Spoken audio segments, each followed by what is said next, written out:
Tuhan bersamamu. Inilah Injil suci Yesus Kristus menurut Markus, bab 8, ayat 14 sampai dengan ayat 21. Kemudian ternyata murid-murid Yesus lupa membawa roti, hanya sebuah saja yang ada pada mereka dalam perahu. Lalu Yesus memperingatkan mereka, katanya, "Berjaga-jagalah dan awaslah terhadap ragi orang Farisi dan ragi Herodes." Maka mereka berpikir-pikir, dan seorang berkata kepada yang lain, "Itu dikatakannya karena kita tidak mempunyai roti." Dan ketika Yesus mengetahui apa yang mereka perbincangkan, ia berkata, "Mengapa kamu memperbincangkan soal tidak ada roti? Belum jugakah kamu faham dan mengerti? Telah degilkah hatimu? Kamu mempunyai mata tetapi tidak dapat melihat, dan kamu mempunyai telinga. Tidakkah kamu mendengar? Tidakkah kamu ingat lagi pada waktu aku memecah-mecahkan 5 roti untuk 5.000 orang itu, berapa bakul penuh potongan-potongan roti kamu kumpulkan?" Jawab mereka, 12 bakul. "Dan pada waktu 7 roti untuk 4.000 orang itu, berapa bakul penuh potongan-potongan roti kamu kumpulkan?"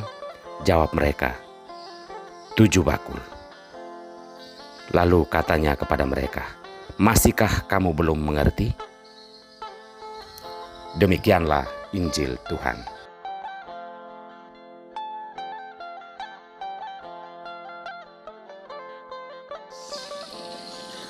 Air bah. Tuhan kehilangan cara mengasihi. Inilah sampan bersama saya, Pater Domi Kevi, SVD. Saudara-saudariku terkasih, layaknya sebuah kor, itulah dosa manusia. Entah disadari atau tidak, yang jelas semua ramai-ramai melakukannya. Seperti diorganisir secara rapi, semua kita mau melakukan dosa dan kesalahan di hadapan Tuhan. Ingatlah bahwa walaupun Tuhan itu maha berbelas kasih, namun Ia juga memiliki batas kesabaran. Berjuanglah untuk keluar dari lingkaran anggota kor dosa tersebut. Harus berani menjadi pembeda di tengah-tengah ramainya orang dalam melakukan kejahatan dan dosa. Saudara-saudariku terkasih, engkaulah yang kulihat benar di hadapanku. Demikian kata Tuhan kepada Nabi Nuh.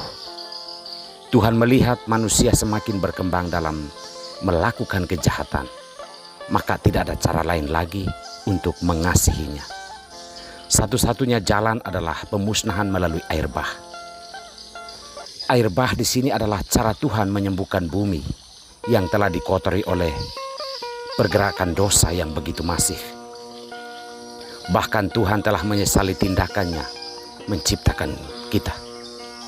Walaupun demikian, Tuhan masih melihat ada yang berani berbeda ketika semua manusia ramai-ramai hanyut dalam dosa. Nuh adalah pilihan Allah untuk diselamatkan karena dia melakukan kebenaran di hadapan Tuhan Allah.